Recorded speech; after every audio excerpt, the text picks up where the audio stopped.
Our session begins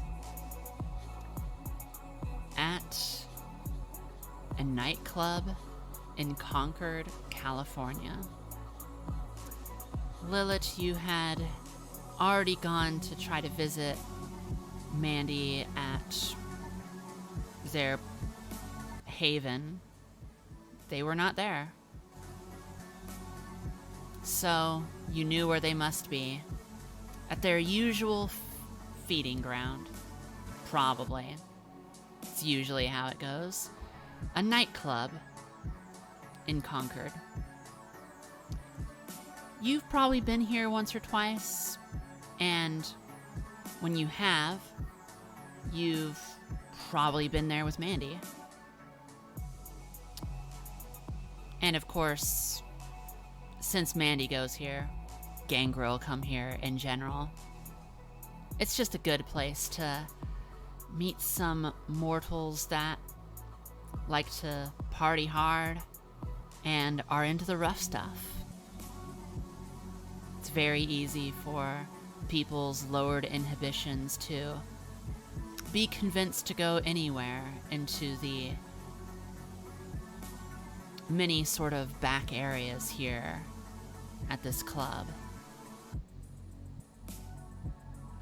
The music is bumping. The bouncer at the front sees you coming and recognizes you and basically just motions with his head that you can just go in. This club is bumping tonight, as it usually is. Wonderful music.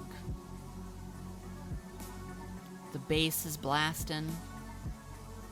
It's hard to hear people for most without shouting, but as Kindred, you can talk at a normal voice and be heard at a normal voice to other Kindred. So, as you search for Mandy, I'd like you to make a wits and awareness roll. Okay. Wits and awareness. While you are rolling, Zeta, you are here in the club. You came with Mandy, and as you usually do, you've gone your separate ways in search of some prey. You think that Mandy probably found hers and is helping herself, but you're still looking for some prey as well. I'd like you to also roll wits and awareness. Okay. 2 successes. Nice. I have 2 successes. Okay. In and through all the moving mortal bodies that are here, it is hard not to get overwhelmed by the thick smell of human blood. It's pretty delicious. And you also know that there's really nothing anyone could do to stop you if you decided to just start feeding on whoever you wanted here. For that, let's have all of you roll your willpower real quick. Count your successes. I have 1. I have 2. Okay. Zeta, as you start just getting overwhelmed by the smell of these excited, smelly humans around you, you feel the temptation of the beast rise up in you to just take someone. You hear a whisper. No one could stop you.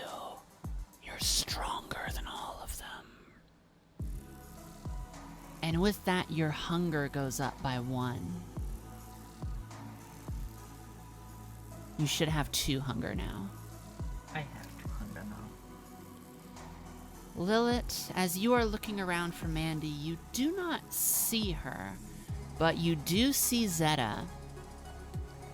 Zeta just seemingly getting lost in the odor, the pleasing odor of all these mortal bodies moving about, dancing and enjoying the night. She doesn't seem to have noticed you yet. Too lost in the feeling.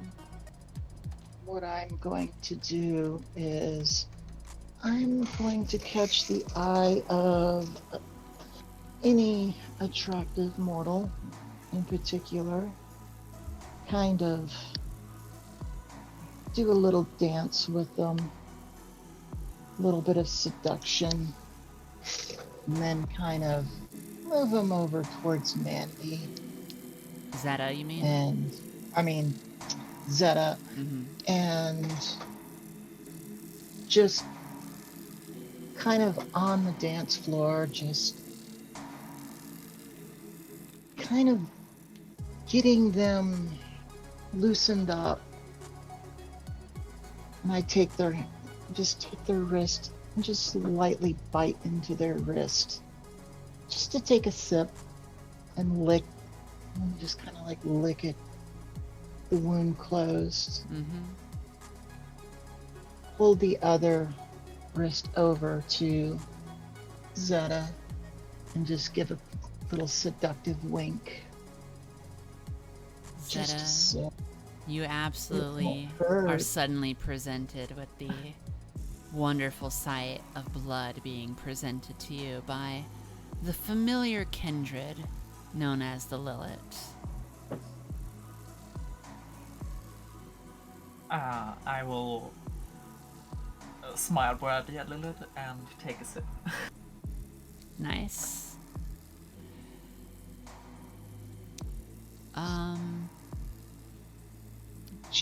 Lilith will then be so kind as to escort this now euphoric and somewhat weakened mortal to a place to sit down and just sit them there, and then go back over to Zeta. All right. Zeta, you have had a good taste. Did you want to drink enough to remove a dot? Yes, I do. Okay. Let's have you do a roll then. Just to make sure that you are able to drink very discreetly that much blood. Okay. We'll have you do composure and subterfuge. Be sure to roll your hunger dice as well. Okay. 5 successes and a 10 on a hunger die. Ooh. You are incredibly discreet drinking that blood. Only Lilith knows what you really did. That mortal doesn't even realize anything has happened. Didn't even know you were there. Your hunger goes down to 1. However, the beast is not leaving you alone and wants more. The beast continues to pester you, going, "No, more blood, come on, give me more blood, come on." So I'll have you make a roll of willpower to resist the call of the beast. Okay. Do I also have to roll my hunger? No. Okay. 0. Nice. I'll give you a choice. You can either accept that 0, or you can lose a willpower for the rest of the session and re-roll the dice. I will reroll. Okay. How many is it? You'll have 4 now. Okay, so just complete a new roll. Yep, just do a new roll. Okay. 2. All right. The beast is irritating, but you maintain control.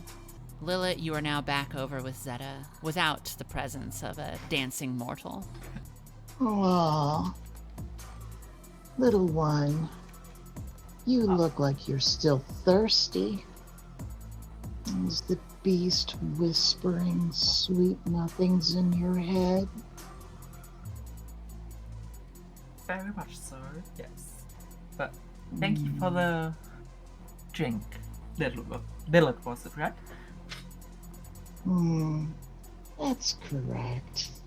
She reaches out and just kind of like gently strokes a lock of hair out of Zeta's face. Have you seen your creator around? I'm looking for her. Came in together, then split up, and haven't seen her since.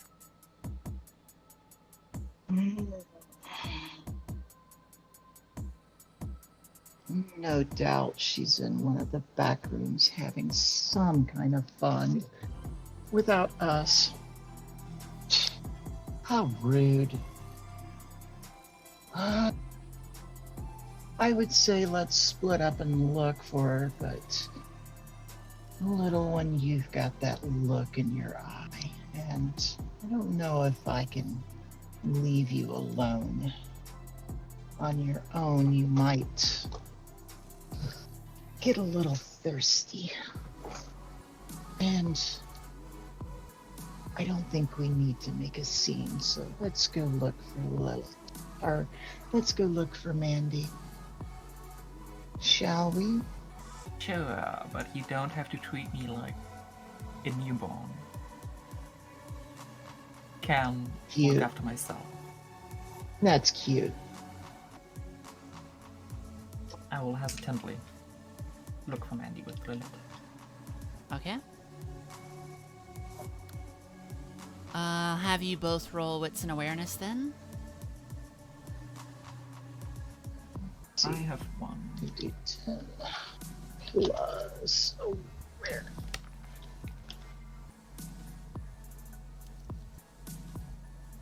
You say you have Or- 1 success? Yes. I have 4 successes. Zeta, you aren't really able to find any traces of Mandy from anywhere that you're looking. But Lilith, you can smell fresh blood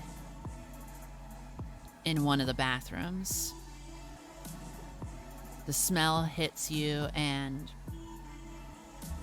you know what kind of vitae that is. That is the kind of vitae of one who is in a lot of pleasure right now.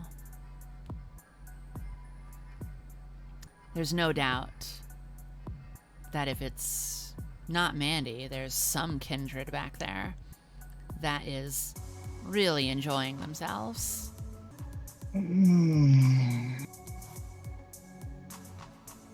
Zeta, do you smell that wonderful fragrance?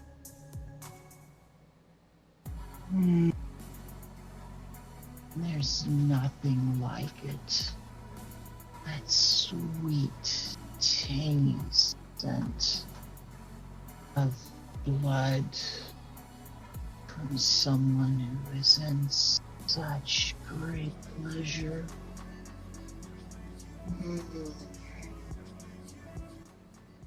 I think we should follow this way. What do you think? Do you smell it? I smell a lot of different vitae. So, Lilith, reaches out and holds her hand out for Zeta. All right. I'll grab Lilith's hand. All right. Zeta, you grab Lilith's hand and you are taken to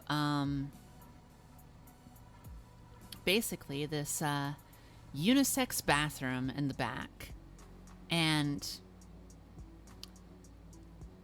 just in time, as you go to reach there, Mandy emerges from the bathroom, wiping her face. She looks incredibly satisfied, and then turns and sees both of you and goes, "How can I help you, Lilith?"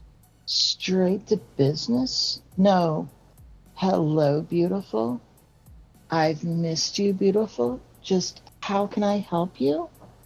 Sorry, the last Why? Sabbath person who was in here did something to my childer, who you have by the hand. I'm just making sure everything's okay. So far, everything's good. Thought we were better friends than that for such bold comparisons to me and other Sabbath. In fact, I just helped your childer get a snacky snack. Anyways, since we are not doing pleasure tonight,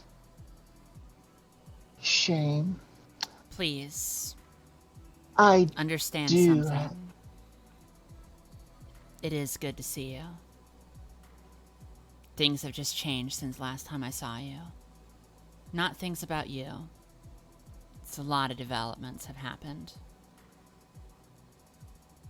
And I assume that you're here for not quite a pleasure visit yourself. Well, honestly, I wished it was a pleasure visit, but she reaches into her jacket pocket and pulls out Xavier's note and hands it over. An overly traumatic emo left this at my resting site today, and she hands Xavier's note over. She takes it, takes a look at it. She looks up, rolls her eyes, and just says, fuck. And then she looks back to you, Lilith, and says, I'm sorry. I did start off on the wrong foot. Would you like a hug? I would like more than a hug, but seeing as how unfortunately we do have business, a hug can suffice for now. Very well. And she gives you a very gangrel hug where you can feel a little bit of sharpness from those hands that become talons. Lilith just kind of growls in her ears and how sharp your claws are. You are in a mood tonight, Lilith. I need to come over to your place more often. Been way too long. But unfortunately, we have business with my kindred romance. Zeta, do you want to meet a Hakata tonight? No idea what those are, but sure. You'll never forget it. Please. Come with me. It's going to be dangerous, and it is going to be very scary. But In other think words, it'll be fun. It's exactly what I was going to say. we think the same, don't we, Lilith? You would have made a great pack mate. There's still room for you to come into the Anarch's embrace. As tempting as that offer is, there is just that little bit of loyalty left. But it's much better to be an independent. One tends to live a bit longer. Fair. Plus, who knows? I still do have friends in the Sabbat that might come in handy someday. If you say so.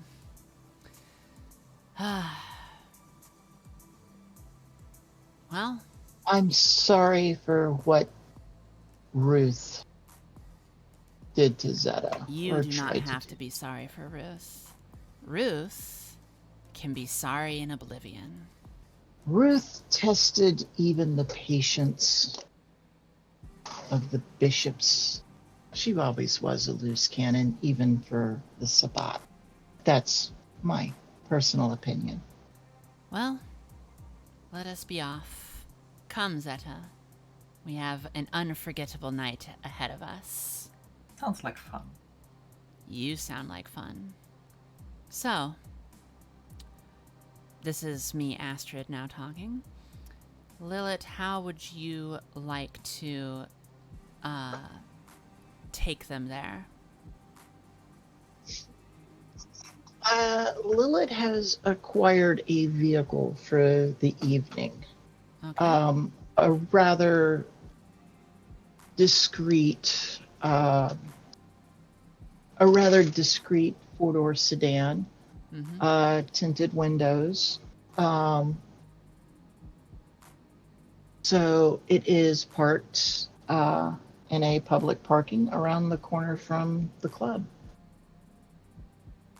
All right.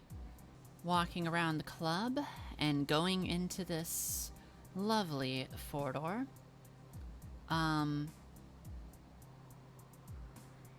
Mandy requests of Zeta, why don't you sit in the front seat, Zeta? I'll sit behind you. Okay, fine with me. And I'll get into the front seat. All right. So, Lilith, you want to drive straight there all the way to downtown Napa? Yes, but knowing that Mandy is persona non grata, Lilith would like to take a not absolute direct route, but a route that she can kind of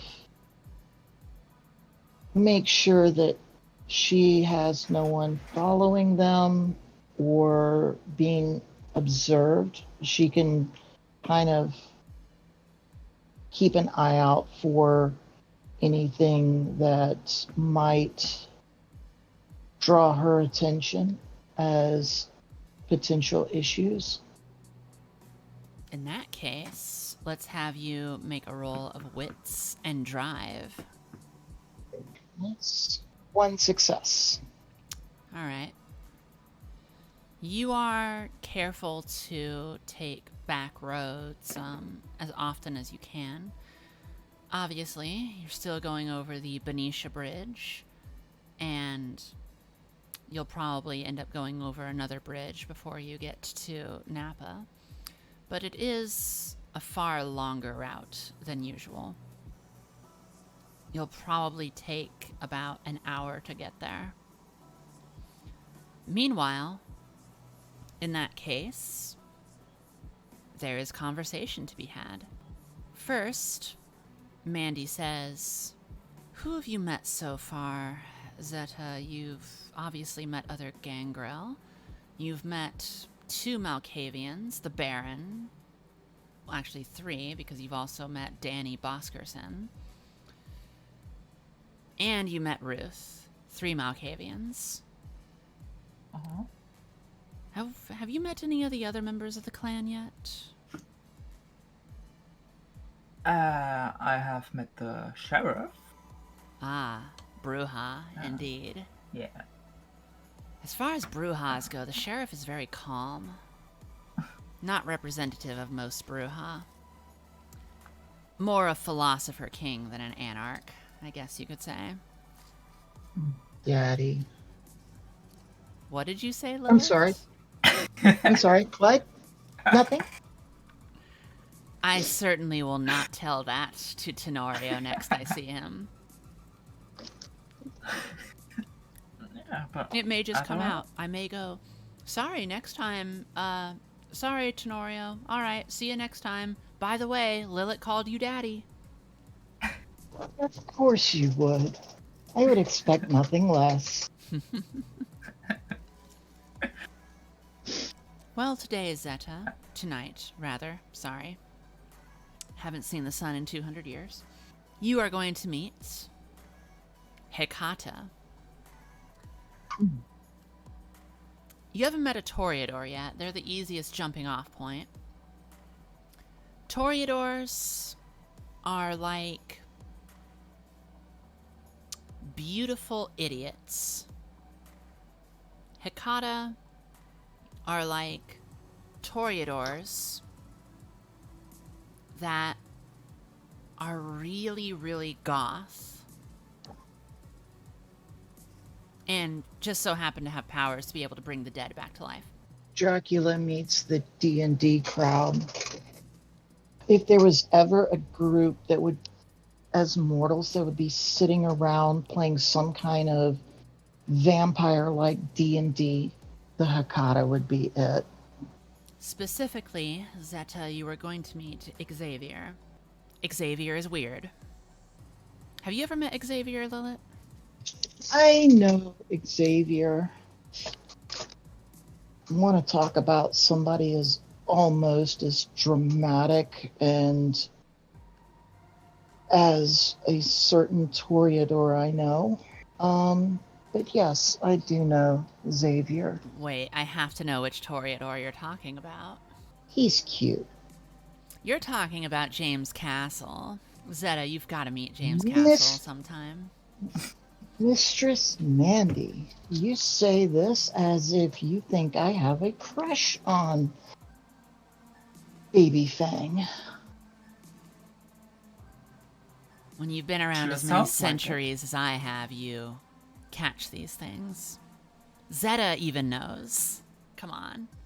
I will neither confirm nor deny anything. What do you think, Zeta? Do you think... That is enough confirmation. Yeah. For the first time in her somewhat long unlife,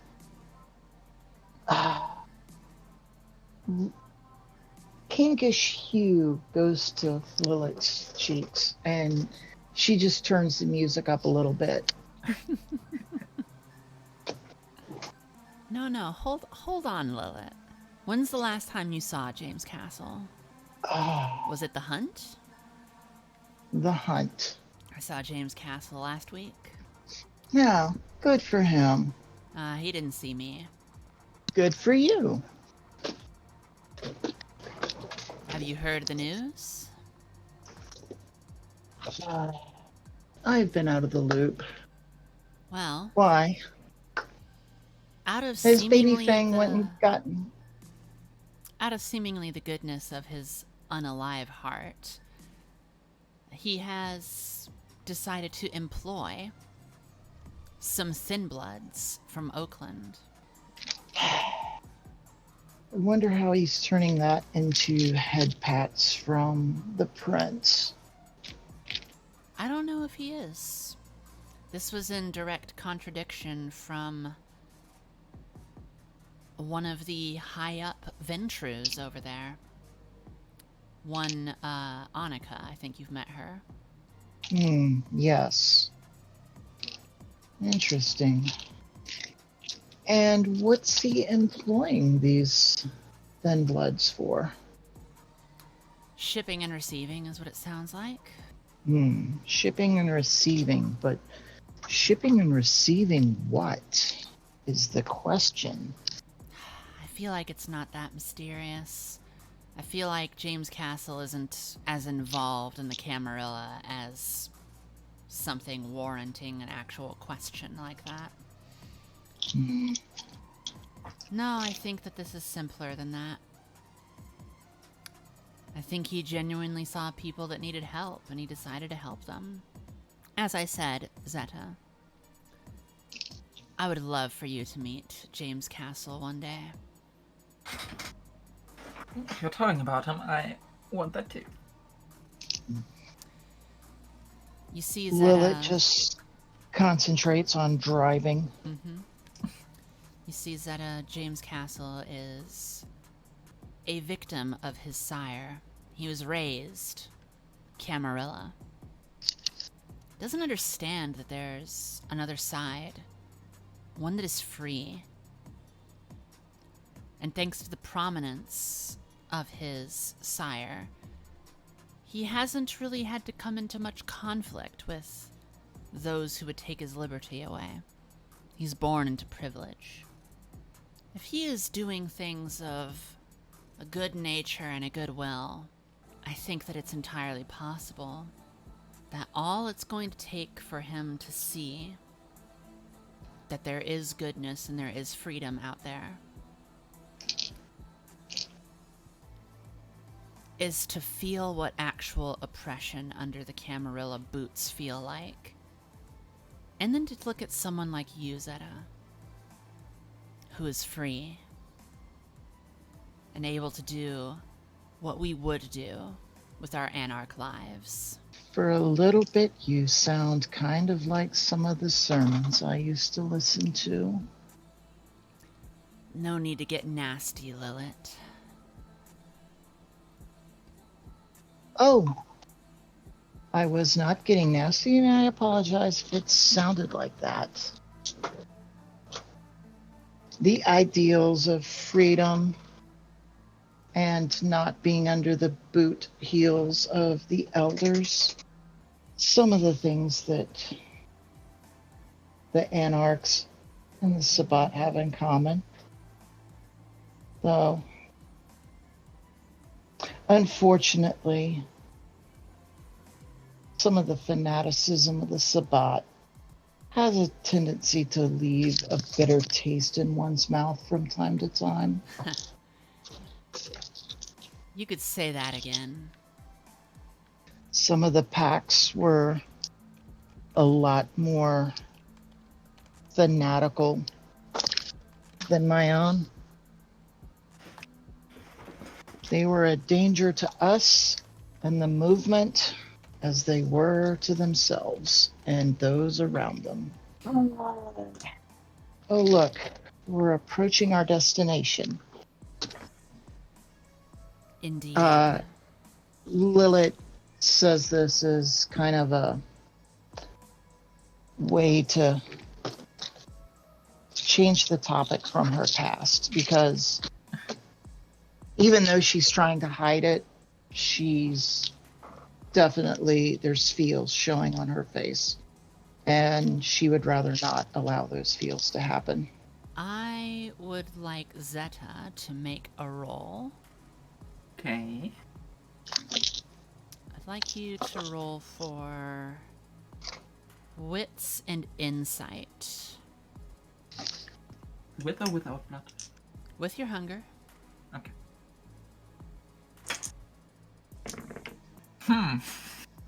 I'm excited. No successes and 1 on the blood dice. Bestial failure? Wow. What an interesting place for a bestial failure. What the fuck? That's exciting. Do. Alright, Okay, to clarify, 5 is still not a success, right? that is correct. Okay, yeah, then I'm right. Then it's right. Alright. So... Zeta, you are trying to figure out what Lilith is talking about. Why is Lilith feeling the way that she feels when suddenly you feel the beast talk to you and bring up a memory. You remember Ruth in the club attack you. You remember Ruth viciously murder someone in front of you. You remember how Mandy had to fight to protect you. You remember that time that Mandy came home to you one night, covered in dirt, looking battered. And for a moment you wondered, is this what Lilith's past represents? Is this what Lilith stands for? Is this truly the past that Lilith doesn't want to talk about? Is Kindred like this? You hear the beast in as loud as a whisper could be, right into your ears, permeating all of your senses. This fucking bitch doesn't deserve to live. She hates you. She hates your sire. She hates everything that you are, and given an opportunity, she would kill you. And you black out.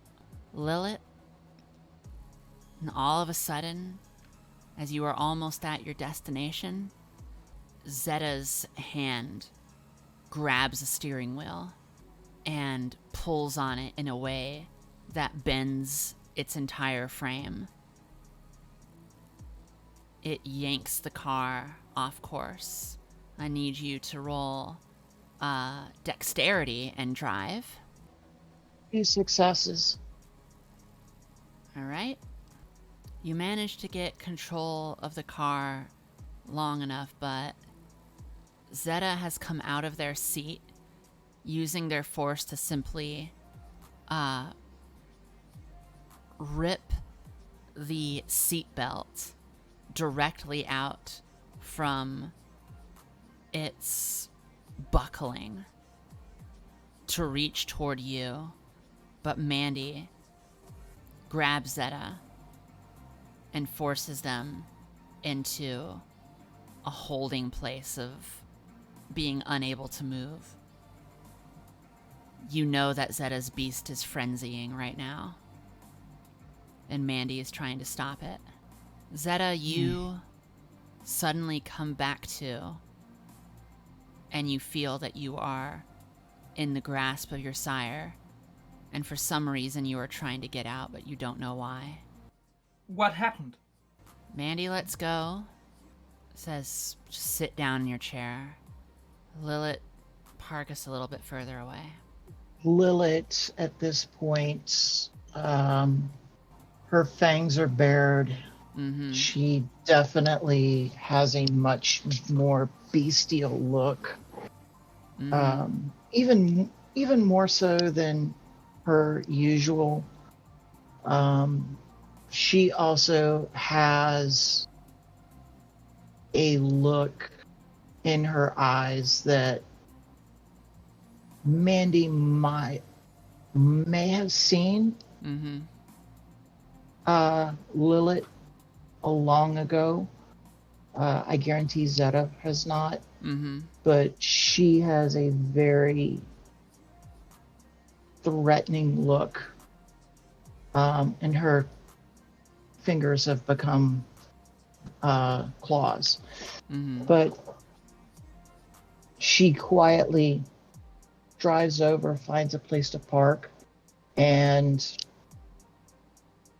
instead of braking fully to a stop, she just slams it into park with the jolt that comes into. And she just sits there staring at Zeta and growling very intimidatingly. Do you want to roll for the intimidate? Yeah, we'll do that. Yeah. Charisma, intimidation. Composure and awareness. I have 1 success. I have 4 successes and 1 on the blood dice. Okay, don't worry about the blood dice. Zeta, all you can do is tell that Lilith is angry with you, but you're not intimidated. Mandy gets out of the car and opens your car door, Zeta, and says, "Get out, come here, right now." I do as she says, with a shocked look on my face. Mandy says to you, "What do you remember happening?"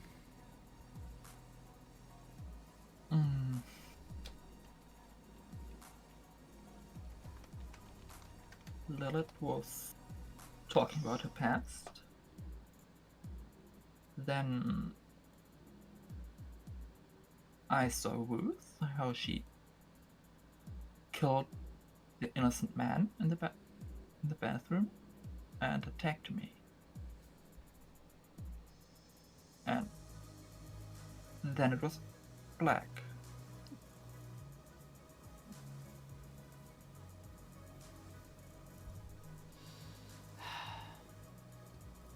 And next thing I knew, you were holding me down. You just experienced your first frenzy. It is when the beast takes over you.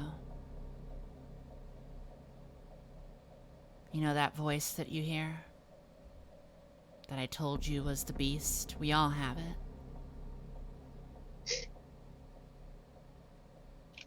That's what happens when the beast maintains control. You tried to attack Lilith while she was driving. I had to stop you.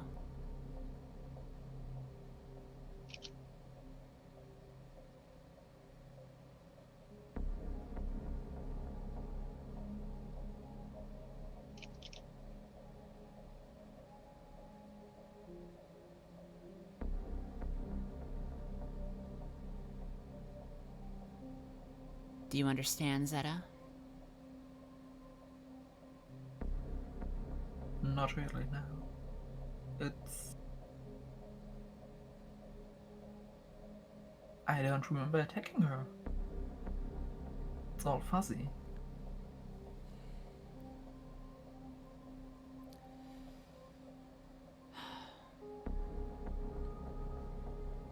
You are Gangrel, like myself, like Lilith, but mostly like me. You are blessed with a gift that makes you more in touch with your beast than all the other clans. You will learn to control it, but you are still young. You are still very young. The first times you frenzy, you aren't going to remember. You aren't going to know what you did or what was going on.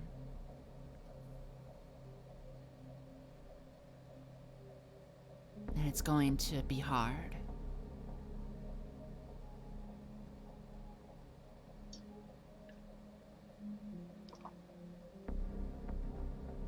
Okay. Know this, Zeta.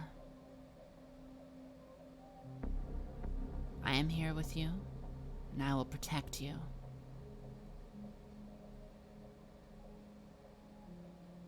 This is part of your nature now.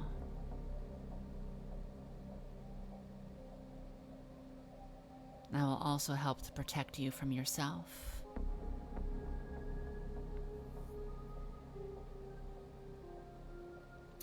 What you just did, I've done before, and I still do. Hasn't happened in a while like that. A couple centuries will teach you how to manage your beast, as well as I can. But Lilith in there happens to her, and it'll happen to her again. It happens to all of us, Kindred. Lilith is upset. Yeah, any Kindred would be. But Lilith also understands what it's like to live with a beast. And Lilith has been in the same place that you have been. Right now, we are going to give Lilith a little bit of space so that she can calm down too.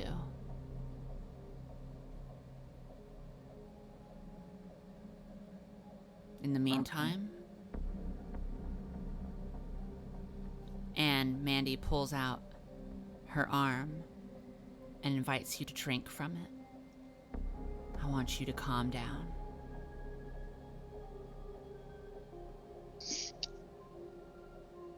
I will accept her offer. All right. Feeling the taste of your sire's blood calms you intensely.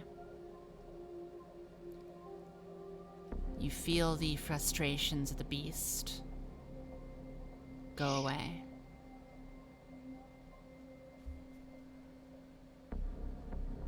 And you also feel closer to Mandy than you ever have before.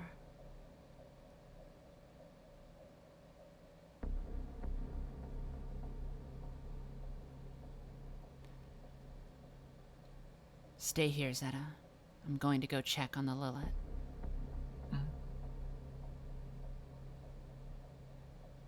The interior of the car is pretty much shredded at this point. Mm-hmm.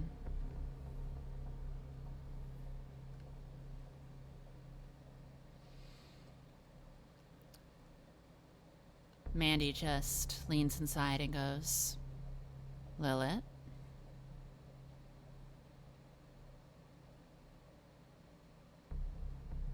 How are you feeling? Look.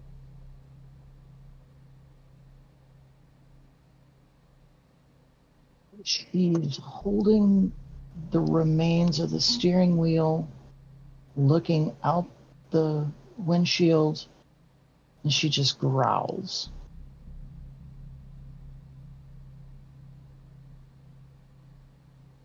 Do you want some blood?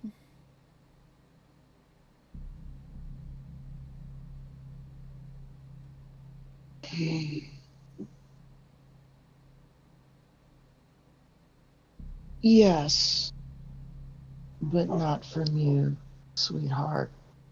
I don't want you to drink my blood. I'll I go would get rather someone not. for you. That is fine.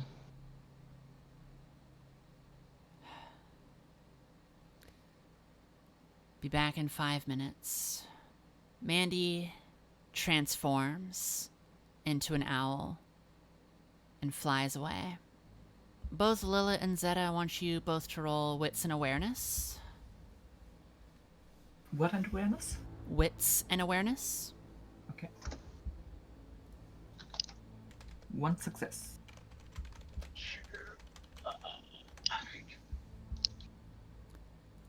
All right. 3 successes. Okay.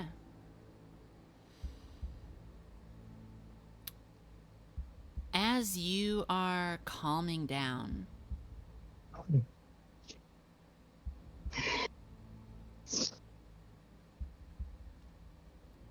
you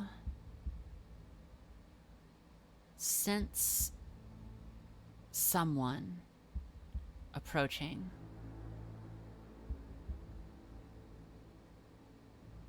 Your eyes tell you to look in a certain direction, and you can see that there is a familiar individual, a man wearing a dark trench coat, black hat, black boots, and otherwise wearing a brown suit underneath, tie and all, looking like a 1950s noir detective. There is only one person that dresses like that, and that is the leader of the Hecata, Xavier. He is walking under a lamppost, looking like he's the cover of The Exorcist.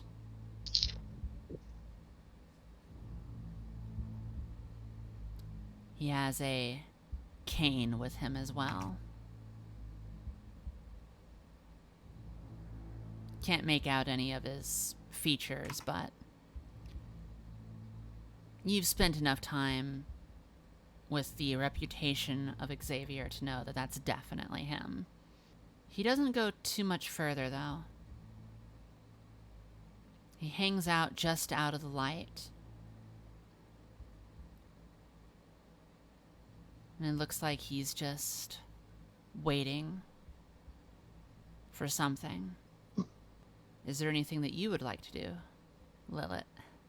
She's just staring at him, making it known that she definitely is aware of his presence.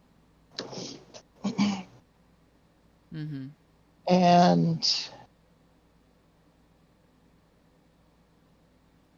she is going to step away from Zeta, especially since Mandy's not there, because she's still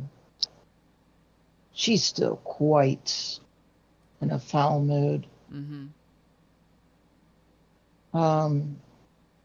She's going to give a very menacing growl at Zeta and then go walk over to Xavier. Still all melodramatic and overly dramatic. Xavier, did your D&D session let out of Mommy's basement early tonight? I got your gift, by the way. Quite tacky, but message received. Mandy is running an errand real quick because somebody decided to piss me off tonight. How are you doing? Well, hello, Lilith. It is lovely to see you, too. My night is going pretty well. Certainly can't complain, especially when seeing a beautiful kindred such as yourself. You say somebody, implying not Mandy, pissed you off. I am curious. Are there other kindred in that car over there? Do I hear what they are talking about? Zeta, you've only now just become aware of the fact that Lilith is talking to someone a little bit of a distance away from the car. Okay.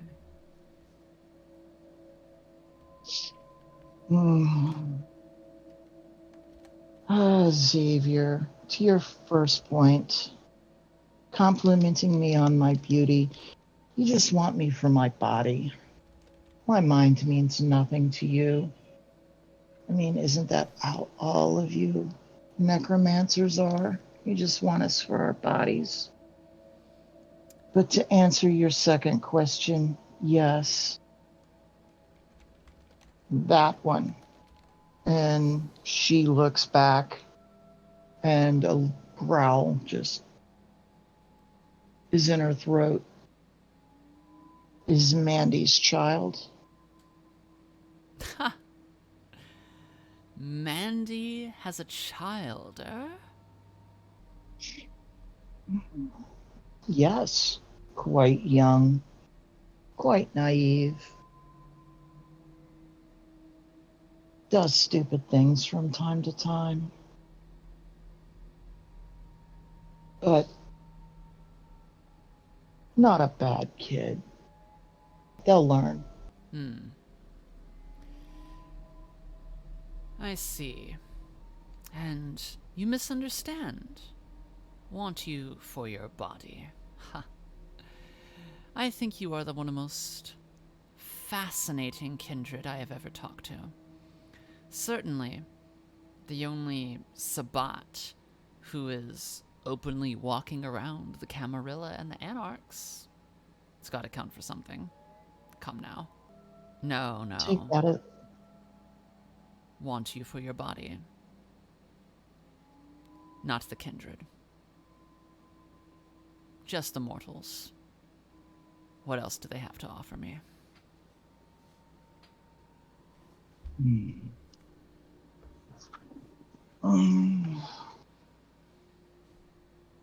Mandy will be back, sir. We'll soon be back. Where did Mandy go? I think she is summoning a peace offering for me. As you say that, you hear Mandy respond, "Sure am. Look what I found." And you see Mandy walking forward with this guy wearing just track shorts and running shoes, who is being pushed forward by Mandy. This guy's like, no, please don't hurt me. It's like, look, he's cowering. I'm just a little girl. And this big, tough running guy is afraid of me. Kind of pathetic. Found him jogging. Anyways,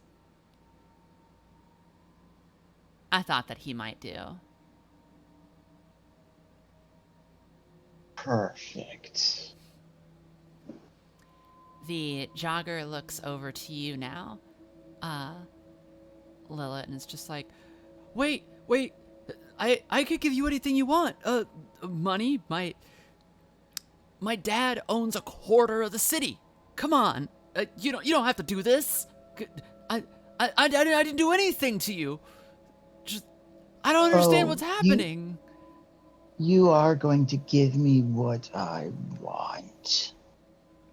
And she very quickly snatches his head back, looks directly at Zeta, and then rips his throat out. You're gonna kill him? Oh, yeah. Okay. She drains him. Okay.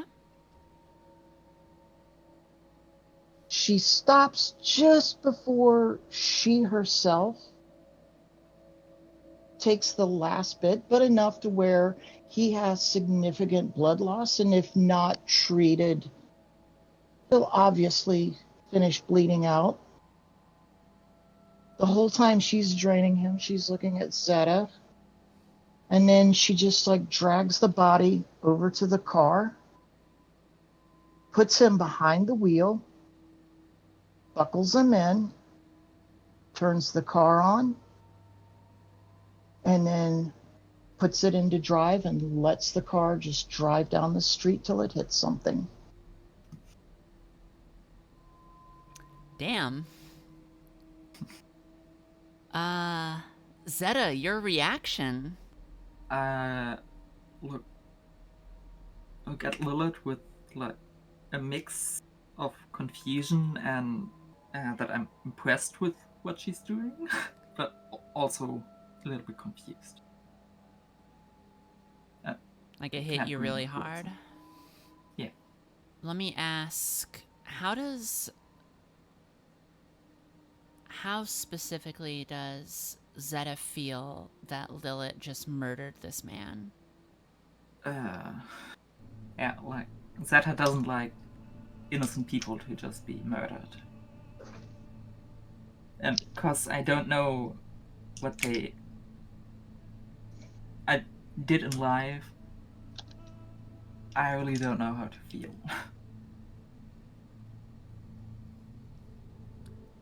Rosetta doesn't really know how to feel. Okay.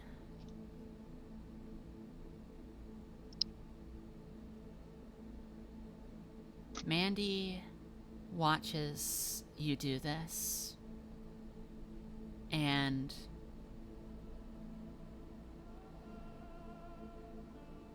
for a moment,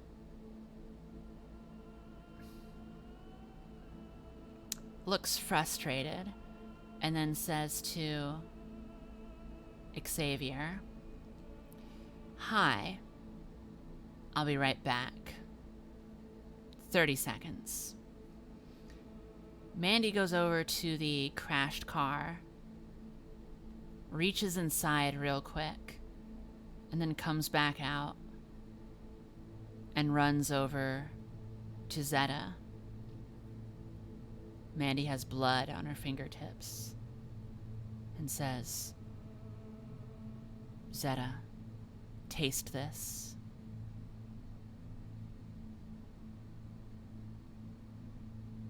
I taste it. When you taste that blood, you suddenly know who this person was. They were rich. They were doing a scheme, flipping houses for profit. They were using their money to buy cheap houses, lots of them, raising the price, evicting people after they bought it, raising the price, and then doing the same thing, artificially inflating things for their own gain. And they were successful at it. And they had destroyed people's lives in the process. They also, you could taste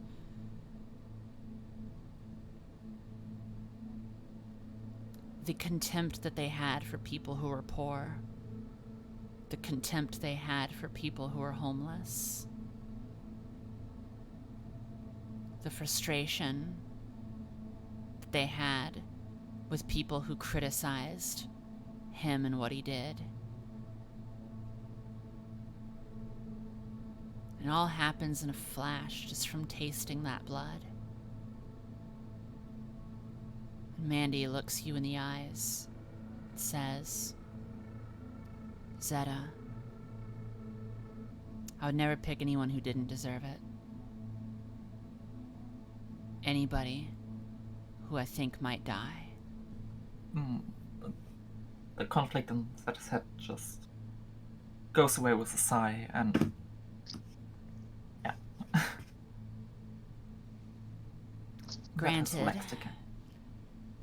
Granted, this is a very fucking Sabat thing to do, and it draws attention to something that happened this night because Sabat think that just because they make it look like a car accident, that, oh, well, it probably won't be a Masquerade violation. Anyways, I'm not happy about what happened either. Let's go over and meet Xavier, who, hopefully, is in a less chaotic mood.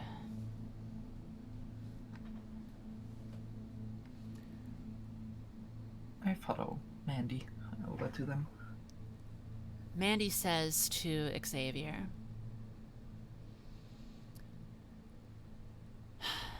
"Xavier, this is my childer, Zeta."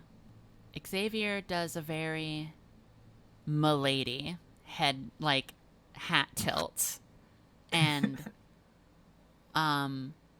reaches out his hand to shake yours. I reach for his hand. Nice to meet you. Always excited to meet new kindred. Always excited to know more Gangrel. And might I say, a very good-looking Gangrel. You look terrific, Zeta. It is wonderful to meet you. My name is Xavier. I am the leader of Clan Hecata. I'm curious, what have you heard about me? Behind Xavier, Lilith is rolling her eyes, and when he does the hat tip and nod forward of Milady, she sort of mocks and kind of like does the same thing. With a slight look of disgust on their face, that answers, yeah, I have only heard of you tonight, and that you're a Carter, and that's it. Well, today should be very educational then. Mandy, thank you for bringing your childer along. I'm sure that, well, I'm sure that the night will be very interesting for them. Now, to business. Lilith, thank you for bringing them here. On such short notice, I trust that my message was appreciated. It was. Though, you could have just left the note. But it is appreciated. Good. Walk with me. Or walk with 4 legs with me. However you Gangrel feel comfortable. There is a bit to say. You see, during your hunt, there were 4 people who were killed. Several of them from your hunt, and one of them that was not. One of them that was not. All of them are in the Napa County Morgue, which is kept in downtown Napa. My intention is to go in and find out which one of the bodies there from that night of the hunt was killed by any of you by asking them. In this way, we can help Sam the Snake and Tenorio's investigation of the Gangrel serial killer. Maybe we can find out who it was, but I need Gangrel who were there. I have you, I have Mandy, and as far as I know, Mandy is the only one who has actually killed any of the people at the hunt. And the Camarilla have not been returning my calls. I want to make sure that we can do what it takes to clear Mandy's name and to make sure that it is known what happened and nothing was the fault of Mandy. Oh, I do not think that Mandy did it either. Tell that to the Camarilla and the Prince. I would love to, but as I said, they don't return my calls. Apparently, being of the Giovanni bloodline isn't enough for them. Perhaps they just don't like Hecata.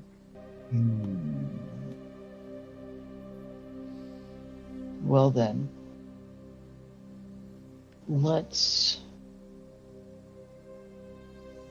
be on our way, shall we? Mandy? Indeed. Let us go, Zeta. Oh, and Mandy, thank you for the gift. I apologize for letting my self-control get away from me.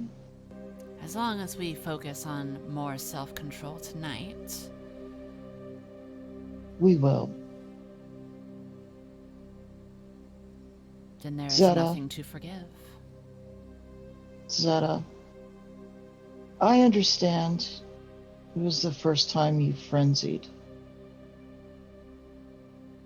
I don't know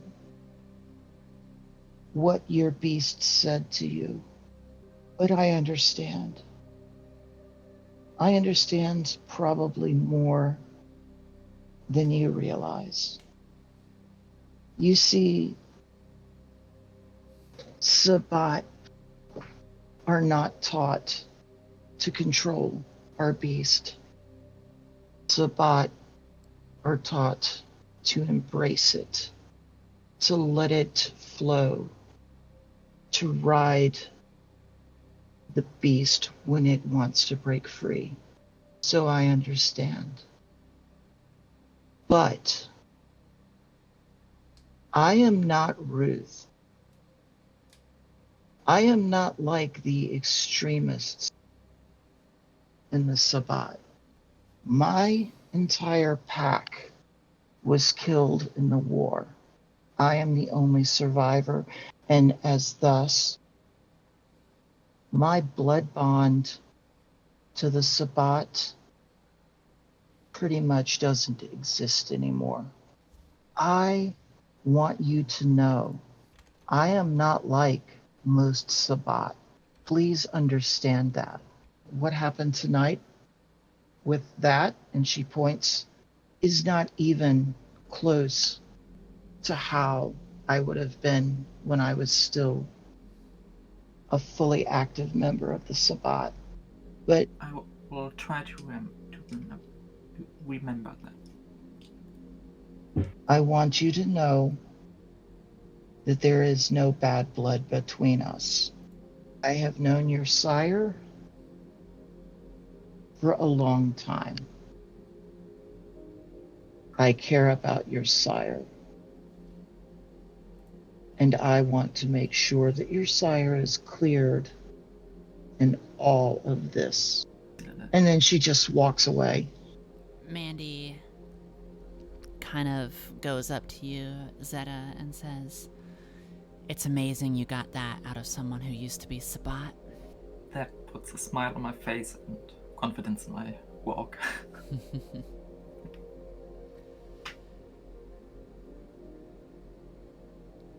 Xavier says, "Touching. Touching indeed."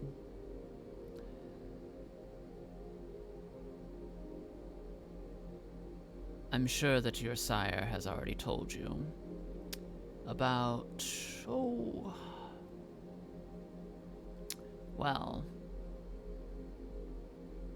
the Camarilla, how their system works. Yep. Yes. Well, we are in Camarilla territory. But the Toreadors, they take things less seriously. A little bit less seriously than the ones over in San Francisco. They feel fairly independent from the prince. They're not, but they feel that way. There's a chance that them seeing Mandy will be, they may question it. They may wonder why, but they probably won't care. There's also a healthy amount of Gangrel and Malkavians out here as well. Have you ever met a Malkavian? I have, yes. Ah, then you know. Yes, I know how they are. Well, and as he goes to say that, Mandy goes, what he's going to say is, even if you know 1 Malkavian, 2 Malkavians, or 3 Malkavians, you still don't really know Malkavians. All you need to know is they're all crazy. Crazy. Well, technically not wrong. They are all insane, but none of them have the same kind of insanity. And you arrive in downtown Napa. The streets are brightly lit. There's a couple people walking around, some mortals, enjoying a fine afternoon walk. You can hear sounds of people in the back of restaurants, like on their back patios, enjoying some dinner. Wine country is fairly lively,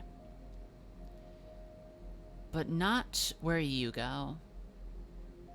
On the border of what would separate downtown Napa and the drop-off point into which it just seems to enter the woods, there is the county morgue. Approaching, Xavier walks up to the wall and he starts to run his fingers alongside the door and goes, just give me a second. We'll be inside in a moment. Are any of you hungry right now? Well, Lilith, you are most certainly not hungry because you just drained somebody. Your hunger's at 0, by the way. Anybody? Any takers? Mandy goes, That's Sally. yeah, all right. Feel free, Zeta. Goes, yes, the... Mm-hmm.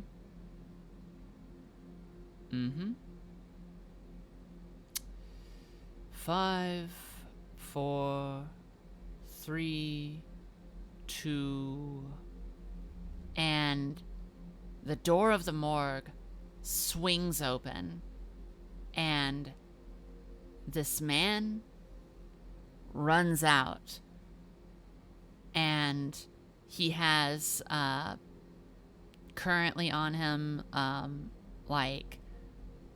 medical scrubs, and around his neck are some goggles like you would see in like a laboratory, and he's got one latex glove on, and he runs out screaming, just screaming at the top of his lungs, just this, oh God! And he runs out and he goes, one of you catch him for me, please.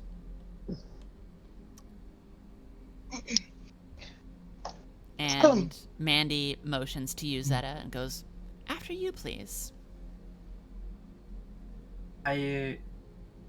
How fast is he? And how close to me? He's gonna run, like, he would go right past you, just in, like, 2 arms lengths away. I throw myself on him to throw him on the ground. Alright. Let's get a roll from... Yeah, strength and brawl from you. That's a nice one. That's a few dice for you. 7 successes.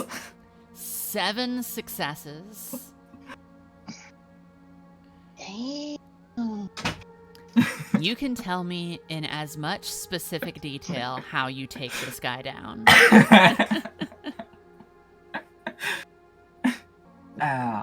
First I prepare a little bit with 1 foot back and already be starting to jump, and as he runs past in the exact moment, I just tackle him and we fly towards a wall, and then we fall down and I have him in a chokehold. Nice. Yeah, he doesn't even know what the hell has happened to him. He's just suddenly unable to move. Do you want to feed on him? No, I don't. All right. You just want to put him to sleep?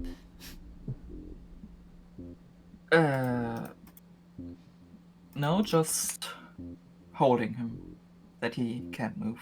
Okay. What was his name? Xavier? Said that we should catch him. All right.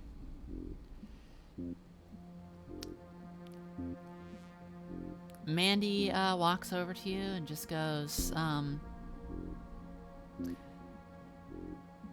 knock him out, put him to sleep, do something. Okay, then I put him to sleep. All right. It's no problem for you with that roll that you had.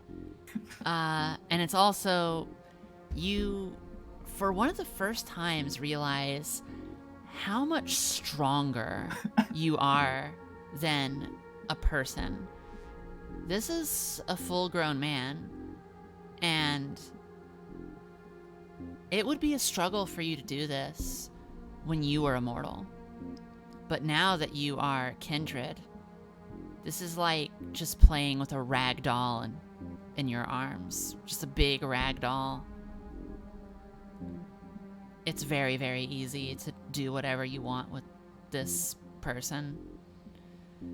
If you wanted to throw them over the building, you're pretty confident that you have the strength to do that. But for now, all you need is just to apply a little bit of pressure, and he goes right to sleep. Mandy smiles and just says, "Good job, Zeta. You're a wonderful hunter." Thank you. And I get up and let him lay on the ground. Mm-hmm. All right, Xavier, let's make this quick. Right. He walks inside. Mandy follows. I also follow.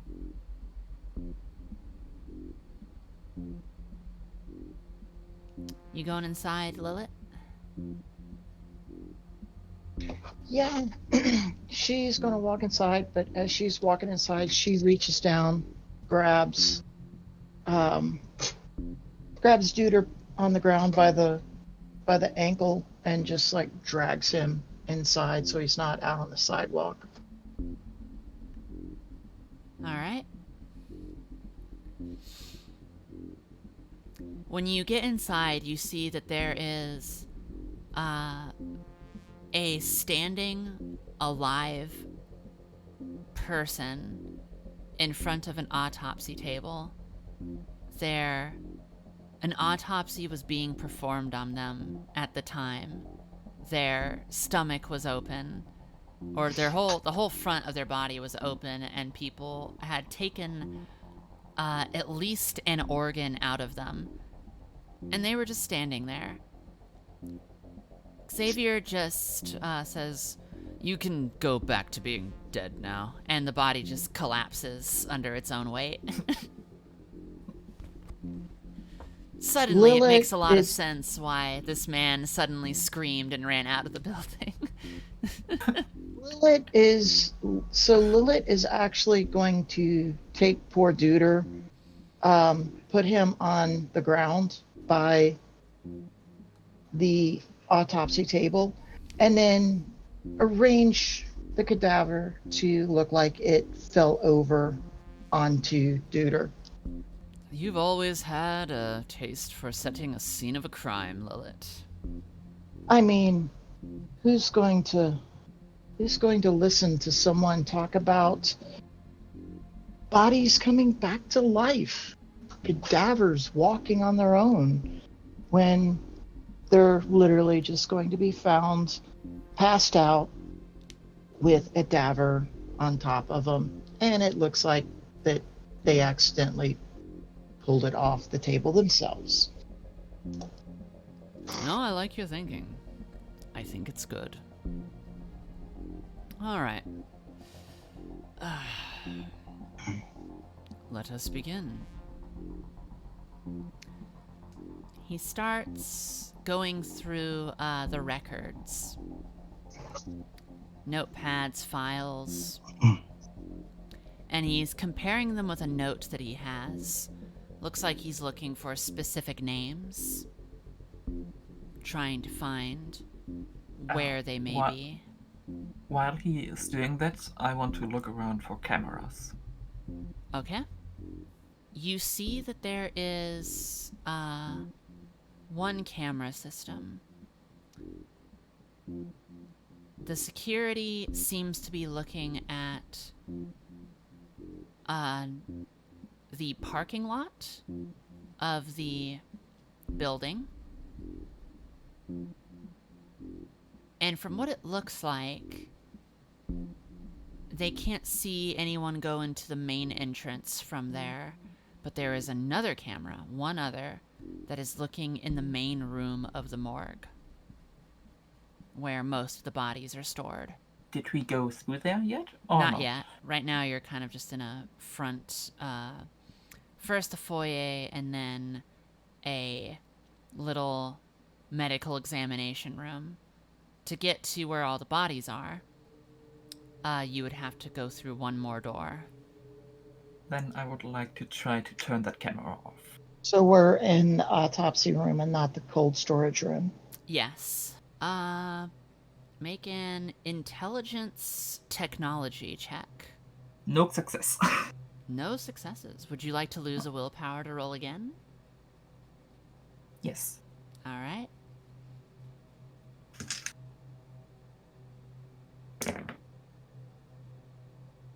Two successes. All right. You're able to get into that software and just turn off the cameras for the night. It's no problem.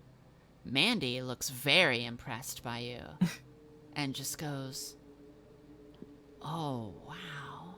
You know how to type on those things?" Of course. Ever since they made those, Lilith, what are those called? The things where you push the buttons down and it puts the ink on the paper and it... Typewriter? Yeah, ever since those came out, it's... then they started putting them on screens. It's always been a little strange to me. I'm really impressed. God, you're so old at times. I've She said put- that and- I'm old.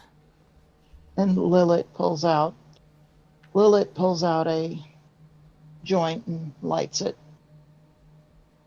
We had those when I was turned. Joint? We used to put dead plants and wrap them up and light them up and smoke them. I haven't done it in about 90 years. It's just not as good as blood.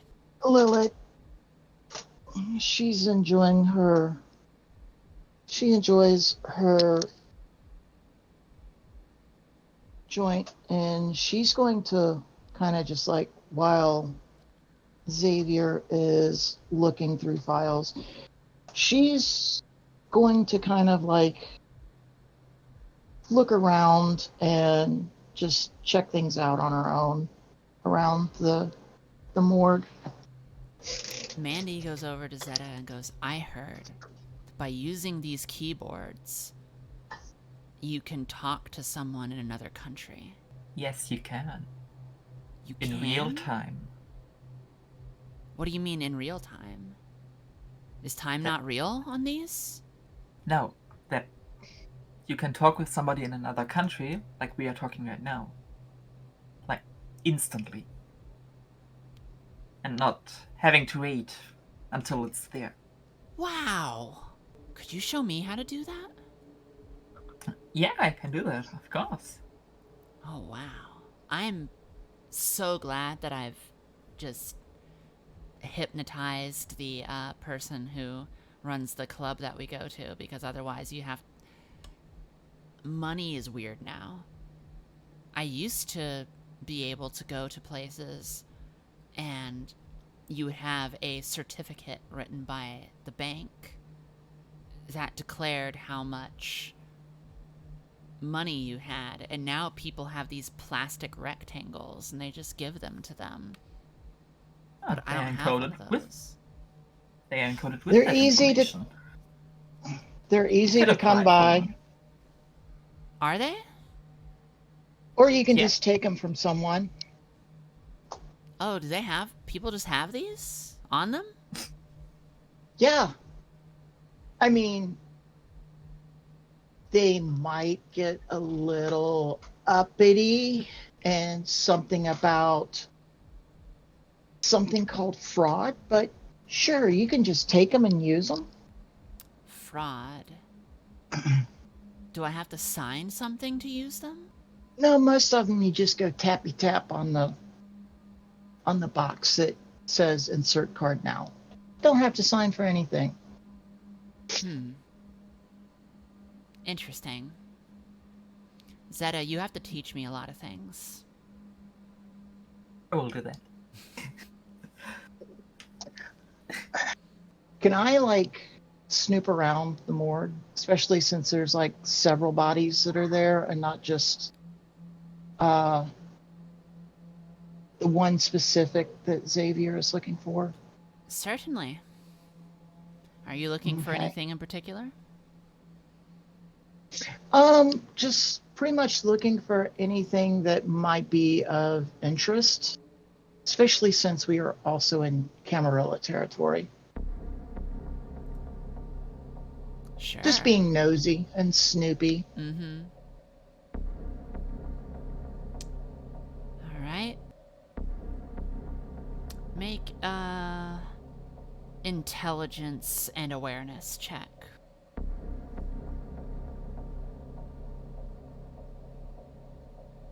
Once, 2 successes. As you are looking at all the interesting things in the morgue, there's all the drawers in which bodies are currently being held. They have numbers in front and also names. Those numbers and those names, none of them really seem familiar. Except for one. One that does.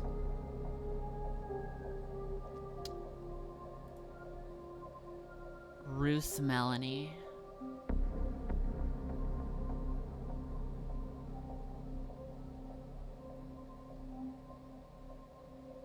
You know immediately that what's in there is of a former Sabbat, but just bones. A skull, a spine, some ribs. Maybe a complete skeleton. But that's all that's left.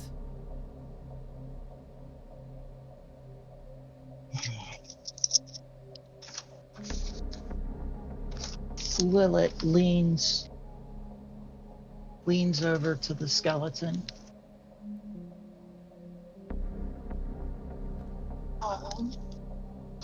Little sis, who's the pathetic one now? Huh? Is it you? Are you the one in the box? She picks up the skull and looks over at Mandy, and she kind of puppets the jaw and the skull. How could you do this to me? You're so mean. How could you stake me? Mandy tries not to smile, but can't help it. Xavier walks in and sees this and just goes, I see everyone has the same sense of humor as me. This is good.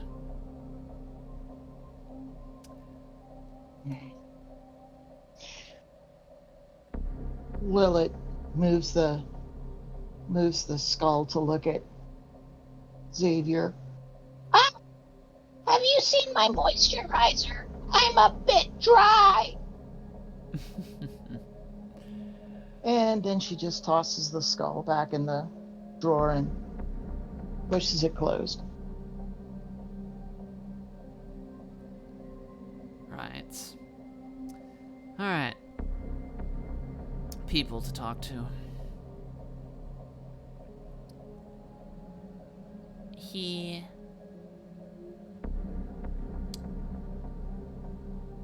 opens up the drawers and shows all of the bodies to all of you.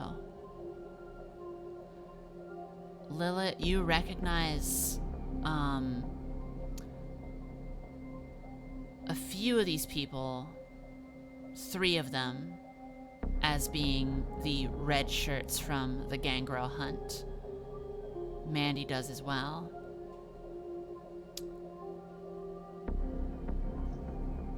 The 4th body, you don't know. You haven't seen. Looks like a man. Mid-30s, maybe? And you can see the bite mark on the neck.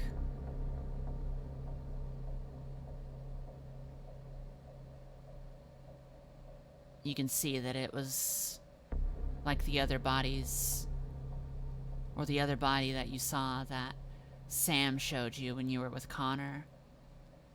It very much looks the same. Mandy, do you recognize these? Mandy goes, all but that one. And you, Lilith? Definitely not one from the hunt.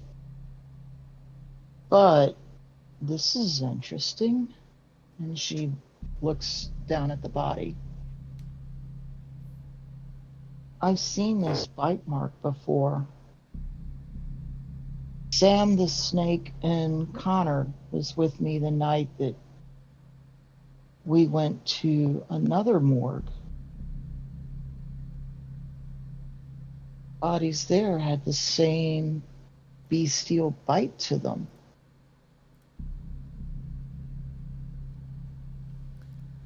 That's what I was hoping to find.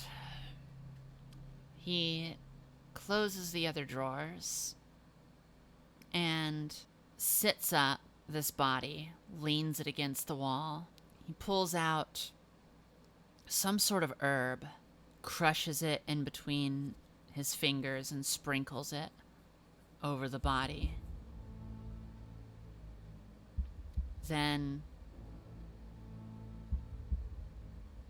he pulls out this sludgy, black-looking liquid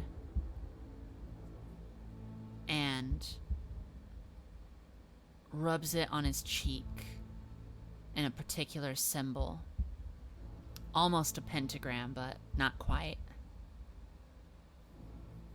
Presses his head against its head, and the body opens its eyes.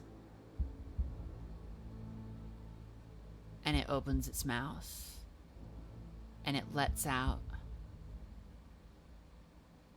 a breath. Doesn't move anything but its head. It looks up and around and says, "What's happening?" Like, "Hello. You are, Dead. Well, I was going to say Robert, according to this, but dead is a lot more interesting than Robert. Hi. We are a bunch of vampires. I have brought you back from the dead. Hello. Then, as Xavier says, we're a bunch of vampires, Lilith in her good mood that she's weirdly in, just kind of does a Dracula, like an old school Bela Lugosi Dracula pose. This is the Lilith. This is Mandy. And this is Zeta? Yes, Zeta. Just have a couple questions about your murder. Do you see the murderer in this room with you? And the eyes of this body just look around, confused. And it's like they don't know what to say. It's like, I know, the shock of being alive is a lot. But the sooner the better, please. He looks around still, this time focusing on all of your faces. No, none of you killed me. Okay. Did you see the one that killed you? Yes. Did you get a good look at them? Yes. Alright. Describe them for me. The body looks like it is struggling to remember, then says, "It was a man, Hispanic or Latino, black hair, a little long, maybe 30s, very strong, but when they bit me, they were not that. They were a wolf." Did that surprise you? No. Why not? I am a ghoul. Does that sound about right, the Lilith? Yeah. Whose ghoul are you? Doesn't look like he wants to answer. He looks like he's afraid to say. In which, this is caught immediately by, Xavier, who goes, "Man, you're already dead. What could we threaten you with? What could your owner threaten you with? Come on." And looks around one final time before saying, "I was a ghoul of Samantha Hutchins, the Malkavian prophet. She was at the hunt, was she not, Lilith? Mandy?" He was. This is interesting. Yes, it is. Very interesting. Did you know the person who attacked you? No. Okay. Is there anything that any of you would like to ask him? Do you remember what you were doing when you were attacked? Where you were, what you were doing? I drove Samantha Hutchins to Lake Berryessa. She didn't want to park in the main parking lot. She said she thought something was going to happen there. So I parked on the other side of the park and she walked from there. I was waiting by the car. When you said she thought something was going to happen, did she say anything about what might happen? Or show that she kind of knew what was going to happen? She said she was afraid that there was a new gift someone would bring that both sides would want.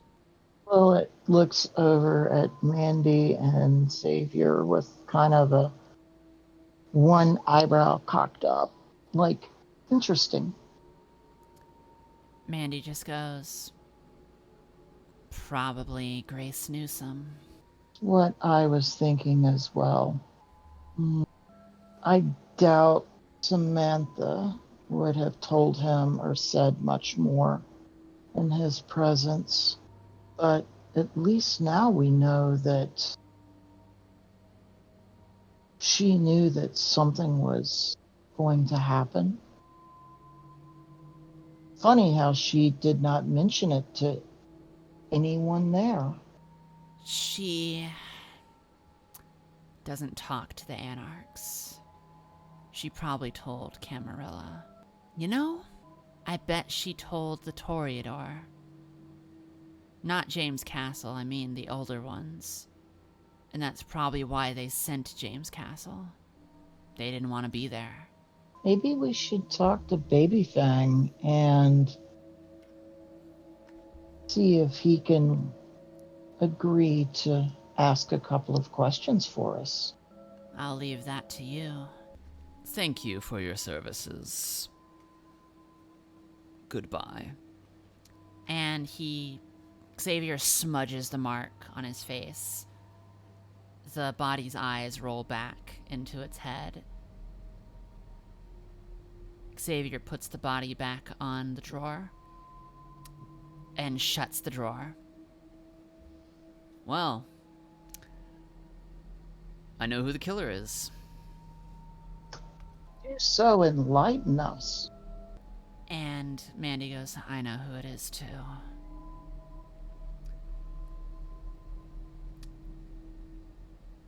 And who? Xavier goes, It's Gustavo Morales. Mandy nods and goes, yes, it is. And could you share with the rest of the class how we got this conclusion? He gave And the who exact that is? description.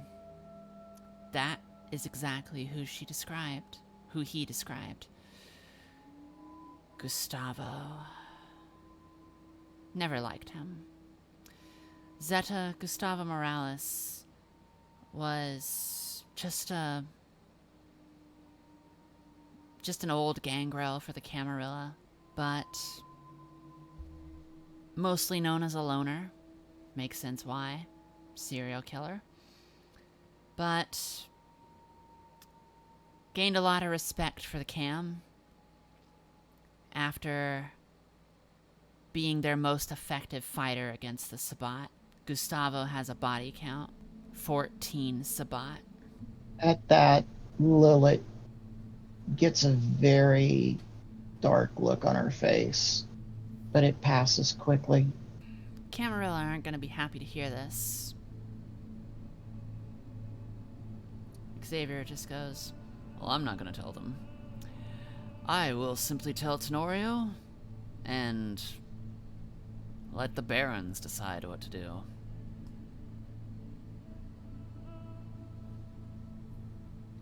Mandy goes, agreed. I don't like to make decisions. Not like that. Well, I think I better get going before someone notices that I'm here. Lilith starts getting ready to go, and she stops, looks at the skull she's holding, then looks around and finds the tech's backpack. And she walks back over to the drawer that Ruth's in, and she very gently takes all the bones and puts them into the backpack and zips it up and says, I didn't like the bitch, but she deserves to be returned back to the Sabbat. Then I trust you know where to find them. And Xavier walks out. Mandy follows after. I follow after Mandy.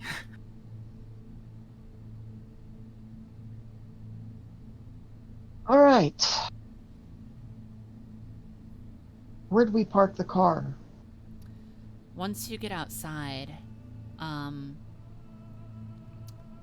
all of you, there is a voice that simply goes,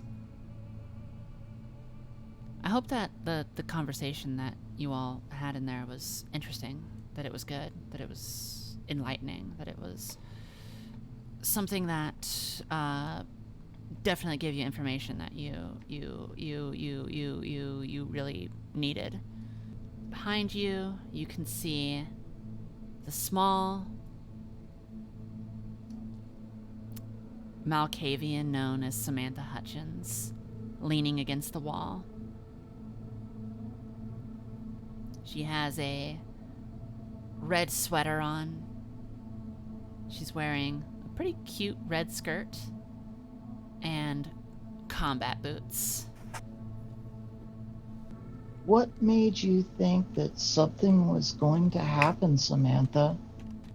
The way that I always know that things are going to happen. The beast tells me. Yeah. I knew that there was going to be something that was told. Something about the hunt. Something from a voice that used to belong to me. So I wondered what voice used to belong to me. Voice that I didn't think belongs to me anymore, but something that used to speak for me and say what I wanted it to say. I thought real hard, and I went, oh yeah, well, I do, or I did, have a ghoul of mine, and maybe that ghoul can say something that hasn't been said before, but I wonder, who is this voice talking to? Yeah, so I followed it. I got here, and here you are. A couple anarchs and an ex-Sabbat who doesn't even know what faction they're in, and also someone else. Hi, I'm Samantha. I don't think we've been introduced. But you have really pretty eyes. They're blue eyes. I really like blue eyes. You also have blonde hair. I really like blonde hair. Blonde hair is really pretty. I always thought about like changing into blonde hair myself, but I never did. I never did that. Anyways, hello. Cute. I'm Zeta, and your outfit is super cute. Thank you. I appreciate it. I'm smiling right now, but like I have I'm Camarilla and you're Anarch, I think, probably, because you're with a whole bunch of other Anarchs. Yeah, see, so like we can talk friendly and stuff, but like we can't actually be friends, unfortunately. It's very unfortunate. It is, but if you want to join the Camarilla, you can, because like I'm here, I'm pretty cool. You should do that.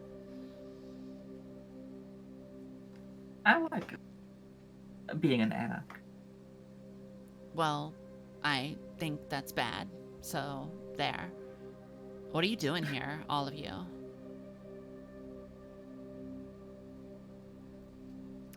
And Mandy just goes, well, I'm leaving because I'm not supposed to be here. So yeah, I'll take off if that's okay with you, Samantha. She just goes, I think you should definitely leave. Because, yeah, you're not supposed to be here. Especially you. Your friends aren't supposed to be here either. Except for Lilith, I actually don't know what the rules are for you. Samantha, we're trying to figure out what is going on. Something is happening that I think is a danger not just to the Anarchs, but also to the Camarilla. And I think it's important that we find out what it is. Because there has been a neutral peace for a while, a strained neutrality, but a neutrality nonetheless.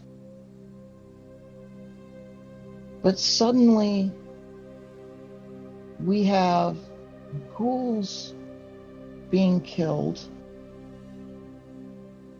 We have a Sabbat just randomly showing up, and what seems to be attempting to provoke a war between the Camarilla and the Anarch. Maybe it's just because I am not either or, but to me it seems like there's more going on than what each specific faction is bickering about. Something I think that affects everyone. And if we just sit here and bicker and point fingers, whoever is provoking this is going to get what they want. I have to ask, who wants war between the Camarilla and the Anarchs? Lilith, you have very, very lovely features. I envy your hair entirely, and I really wish that I could pull off leather like you do. Plus, your eyebrows are incredible, and I think that all Gangrel have just piercing eyes that I really wish that I also had. But also, I do not necessarily trust you. You used to run with the Sabbat, and the Sabbat have done really, really terrible things. And because I was told that people don't like it when I get incredibly personal about things that really frustrate myself, then I'm not going to. But the Sabbat have done really, really terrible things to people that I know and care about. I don't trust you. I don't trust Mandy because I saw what Mandy had done to get her way in the hunt. And I don't trust the Hekata because they're weird. And at that, Xavier laughs and just goes, "Is that all you have against me?" No, and also you're an Anarch, so I don't trust you because of that too. I will listen to Zeta because Zeta is one, like, super beautiful, and also because Zeta hasn't been around long enough to know how to deceive older Kindred like me. Zeta. Hi. Again, I'm Samantha. Hi. I was wondering, what were you doing here tonight? We were asked to meet Xavier here, or a bit away from here, but around here. And then we went here to, I think, uncover who the fuck murders ghouls. Yeah. I think that was the purpose of us here. Did you find out? Yes, we did. With help of your ghoul, that deceased. Who is it? And Mandy tells you, don't answer that, Zeta. To which Samantha I, for real, forgot his name, so I couldn't answer it if I would want to. Samantha is just... Okay. I believe you, but I need you all to leave. Or I'm going to go and get the sheriff. Because you're not supposed to be here, Mandy. and it's not looked highly upon for anarchs to come into Camarilla territory. And Mandy just goes, cool, I want to leave. Let's go. Follow Mandy. Lilith starts to walk off, then stops and looks back at Samantha. I'm sorry. The Sabbat have done horrible things to people you knew.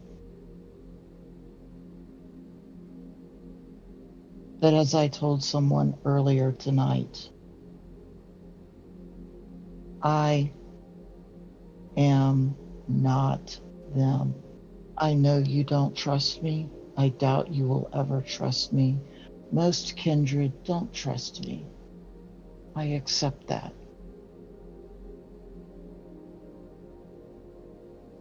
But I am truly sorry that people you knew and possibly cared about suffered.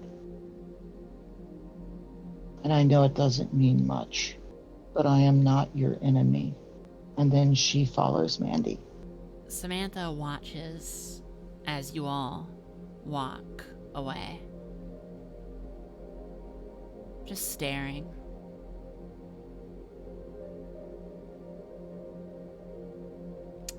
Xavier glances back and then says to Zeta, So, how was that Malkavian experience, Zeta?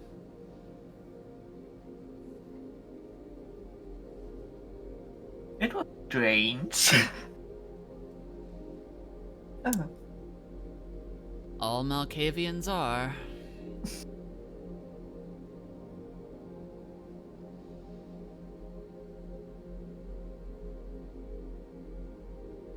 Mandy says, I wish that we weren't separated by factions. I've always respected Samantha. Her prophecies, her visions. There are a few Malkavians that are really wonderful on the Anarch side. Camarilla's real lucky to have Samantha, though. Mandy looks back one more time, still seeing Samantha just standing there watching them leave.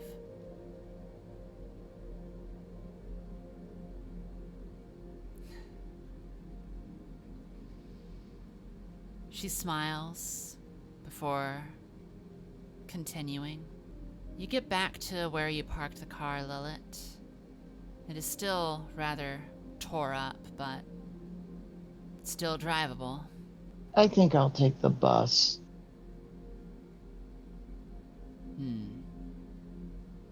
Actually, on second thought, maybe it'd be better if the car just goes into the bay. Anyone want burgers? I don't like my blood cooked.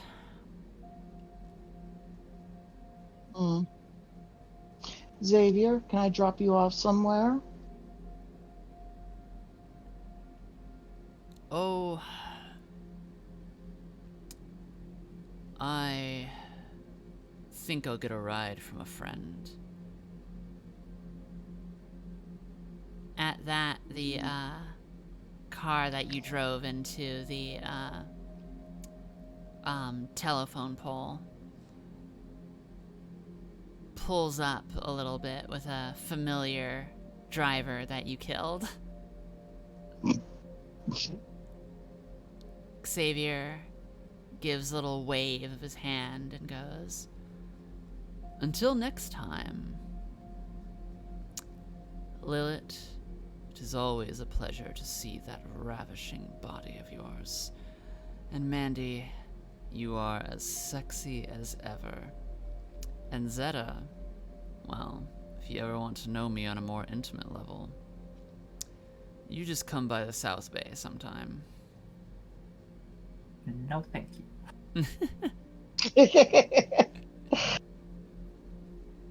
Suit yourself. Xavier then gets into the car, shoves the other person out of the way, and then drives the husk of the car away.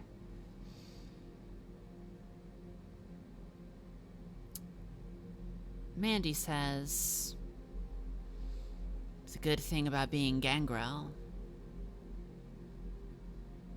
is that we don't need to walk back on both of our human legs." And Mandy turns into an owl and winks at Zeta and nudges in a certain direction to where you can see the parking lot of some storage facility where there's a few cars, nudging in that way. Sin, Dara, thank you so much for playing with me. I appreciate